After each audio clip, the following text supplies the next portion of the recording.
تبلیغی جماعت کی شرعی حیثیت قرآن حدیث کی روشنی میں کیا ہے؟ وہ بھی نماز کی دعوت دیتے ہیں. ابھی شیخ نے بتلایا کوئی شرعی حیثیت نہیں ہے، بلکہ نماز کے لیے جماعت بنانا، جیسا کہ شیخ نے فرمایا کہ یہ گمراہی ہے. تو یہ نماز ہی بیچارے، اولاً سب سے مین چیز توحید ہے، دعوت اللہ توحید ہے. توحید ہی جب آدمی کے پاس نہ ہو تو جو خود گمراہ ہو، کرا رہبری گرد، تو دوسروں کی کیا رہنمائی کرے گا؟ اس لیے ایسے لوگوں کو جو گمراہ ہیں دعوت دینے کا حق نہیں پہنچتا. جو دعوت اللہ نہ کریں انہیں دعوت دینے کا حق نہیں پہنچتا ہے. اور نماز کی دعوت تو نماز کی دعوت سب دیتے ہیں، نماز کی دعوت دینا کوئی وہ نہیں ہے.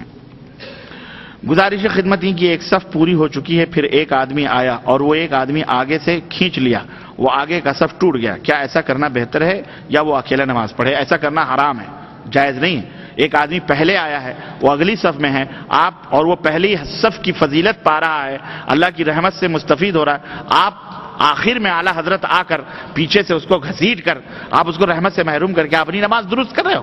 یہ جائز نہیں ہے. یہ ہمارے ہاں جو کرتے ہیں یہ غلط ہے. البتہ یہ ہے کہ وہ انتظار کرے کہ کوئی آدمی آئے تو اس کے ساتھ نماز پڑھے. اکیلے بھی کھڑا ہو کر نماز پڑھنا اس کے لیے جائز نہیں. البتہ یہ ہے کہ جب جماعت ختم ہونے والی ہو، کہ ابھی ختم ہو جائے، کوئی نہیں آیا، تب نیت باندھ کے اپنا پڑھ لے تو انشاءاللہ تعالیٰ اس کی نماز ہو جائے گی. لیکن وہ انتظار کرے، دیکھے کہ کون آیا، کوئی آئے تو اس کے ساتھ کھڑا. خوشبو کے لیے اسپرے استعمال کرنا کیسا ہے جبکہ ہر اسپرے میں الکوہل استعمال؟ اصل میں الکوہل کی جو شکل ہے وہ تبدیل ہو گئی، خلاص وہ اس کا حکم کوئی حرج نہیں ہے. اس میں الکوہل خوشبو ہو گیا، اس میں حرج نہیں ہے، وہ آپ استعمال کر سکتے ہیں. نماز میں کثرت عمل سے نماز باطل ہو جاتی ہے. براہ کرم واضح طور پر بتائیں کہ کثرت عمل کتنا عمل ہے؟ جیسے کہ فون وغیرہ استعمال کرنا، ماشاءاللہ فون وغیرہ ہے تو یہ تو کثرت عمل میں ہے کہ آدمی ٹیلی فون استعمال کرے، کھانا کھائے، پانی پیے، انٹرنیٹ بیٹھ کے دیکھے موبائل پر، کس کا موبائل آ رہا ہے، کس کو سوئچ. یہ جائز نہیں ہے. البتہ یہ ہے کہ نماز پڑھ رہا ہے، گھنٹی اول پہلے بند کر لینی چاہیے، لیکن اگر سوئچ آف کر لینا چاہے موبائل سے، لیکن اگر نہیں کیا، اتفاق سے بھول گیا، تو یہ بھی نہیں ہے کہ چھوڑ دے، رننے رپے رنوں چلتے رہیں اور لوگوں کی نماز ڈسٹرب ہو. نہیں، اس کو چاہیے کہ فوری طور پر اس کو بند کرے، تو سوئچ آف کرے اسے فوری طور پر. ٹھیک ہے. البتہ تو یہ کثرت عمل یہ ہے کہ ہمیشہ غترے، ہمیشہ صحیح کرتا رہے، نماز میں یوں کرے، اور جناب علی ادھر ادھر کھجلائے، ادھر کھجلائے، پیر کھجلائے، لنگی اٹھائے، لنگی باندھے. یہ سب چیزیں کثرت عمل میں شامل ہیں اور یہ جائز نہیں ہے. اس سے نماز یقیناً کراہت سے خالی نہیں ہوتی. ایک بھائی نے سوال کیا ہے کہ السلام علیکم، فرمایا کہ آپ نے فرمایا کہ سورہ فاتحہ کے بغیر، یہ اصل میں کل کا سوال ہے، آپ نے فرمایا کہ سورہ فاتحہ کے بغیر نماز نہیں ہوتی، اور بعض جعلیات کے لوگ کہتے ہیں کہ سورہ فاتحہ کے بغیر نماز ہو جاتی ہے، پڑھنے کی ضرورت نہیں ہے. وہ جاہل ہے، وہ جو ایسی بات کرے وہ قرآن و سنت سے جاہل ہے. سورہ فاتحہ کے بغیر نماز نہیں ہوتی، یہ اللہ کے نبی کا حکم ہے.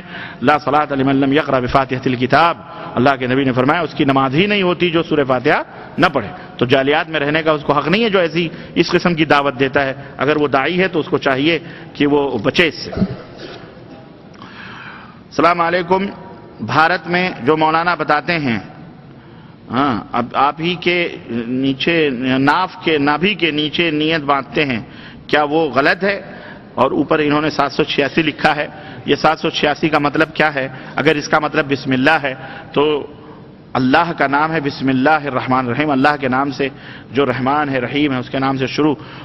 اگر آپ کا نام عبداللہ ہے اور اس کا نام 420 نمبر نکلتا ہے، اور اگر آپ کو 420 کہا جائے تو آپ پسند کریں گے؟ ہاں، تو اللہ کے لیے اگر آپ کہہ رہے ہو بسم اللہ ہے تو نہیں استعمال کرنا چاہیے.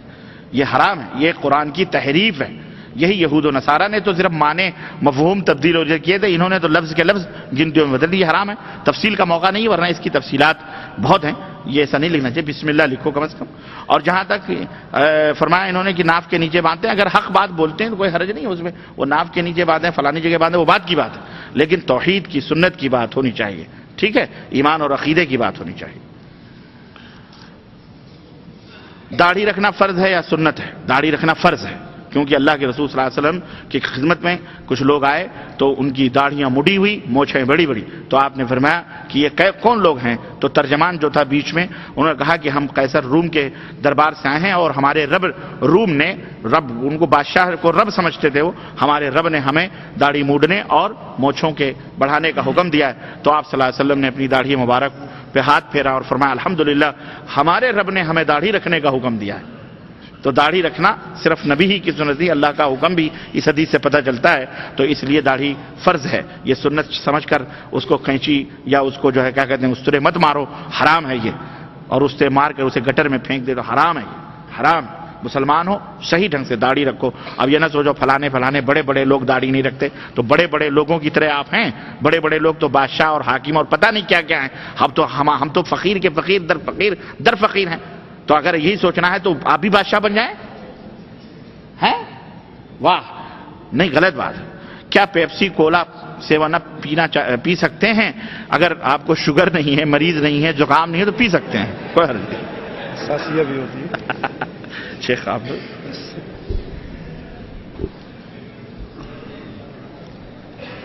جو بندہ ساری زندگی ایک نیکر میں رہا ہو 10 منٹ ہے، جلدی اور ایک نماز نہ پڑھی ہو، کیا ولی اللہ ہو سکتا ہے؟ مثلا بلے شاہ، کاواں والی سرکار، بابا پیر شاہ۔ جو بندہ ساری عمر ایک نکر میں رہا، کچھے میں رہا، اور اس نے نماز بھی نہیں پڑھی، وہ ولی ہے، لیکن اللہ کا نہیں، شیطان کا۔ وہ ولی ضرور ہے لیکن شیطان کا ولی ہے، جس کے بارے میں ہمارے ہاں کہا جاتا ہے، انڈیا پاکستان کی سڑکوں پہ چلتے ہیں نا سب کچھ اتار کے، تو کہتے ہیں انہوں نے کچھ نہیں کہنا ہے، پہنچی ہیں سرکاراں نے، وہ واقعی پہنچے میں ایک دھکے کی ضرورت ہے، پہنچ جائیں گے۔ دوسری بات بڑی عجیب ہے، یہاں ایک سوال اس کا بھی آیا ہے کہ ٹوپی، آج کل اپنے آپ کو اہل حدیث کہنے والے بغیر ٹوپی کے نماز میں کھڑے ہوتے ہیں، کیا ٹوپی نماز کی زینت نہیں ہے؟ اب اندازہ کرو کتنی عقل ان کی، یہ بھی آپ جی کتنی عقل ان کی ماری ہوئی ہے۔ اگر کوئی سر ننگا کر کے نماز پڑھے تو کہتے ہیں بہت گستاخ ہے، اس کا سر ننگا ہے، توہین کر رہا ہے، اور جو سب کچھ ننگا کر کھڑا ہو جائے کہتے ہیں پہنچی ہیں سرکاراں نے۔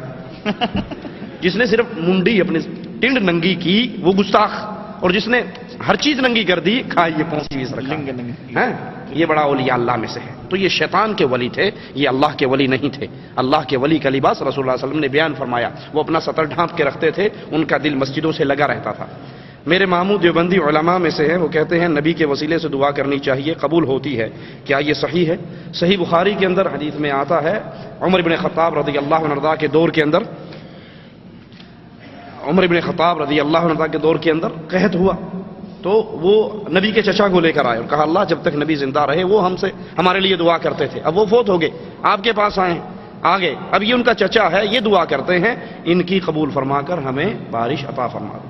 تو شخصی وسیلے دینا نہ قرآن میں اس کی تعلیم ہے نہ نبی کی حدیث میں اس کی تعلیم ہے۔ اللہ کے اسماء و صفات کا واسطہ دیجئے، اپنے نیک عملوں کا واسطہ دیجئے، کسی نیک اللہ کے ولی سے دعا کروائیے، یہ جو ہے واسطہ پنجتن پاک کا، واسطہ ہے صدقہ حسین حسن کا، یہ تمام چیزیں اسلام کے اندر ناجائز ہیں، حرام ہیں یہ طریقہ۔ اور اگر کسی کے پاس جایا جائے اور اس سے کہا جائے کہ آپ ہی ہمارے لیے، ہماری سنتا نہیں ہے اور آپ کی موڑتا نہیں، سیم یہی عقیدہ ابو جہل کا تھا، ما نعبدهم الا ليقربونا الى الله زلفى، ہماری آپ کے آگے آپ کی اس کے آگے، ہماری سنتا نہیں ہے آپ کی موڑتا نہیں ہے۔ تو یہی عقیدہ مشرکین مکہ کا تھا اور یہی عقیدہ آج کے مشرک کا ہے۔ دعوت کا صحیح طریقہ کون سا ہے؟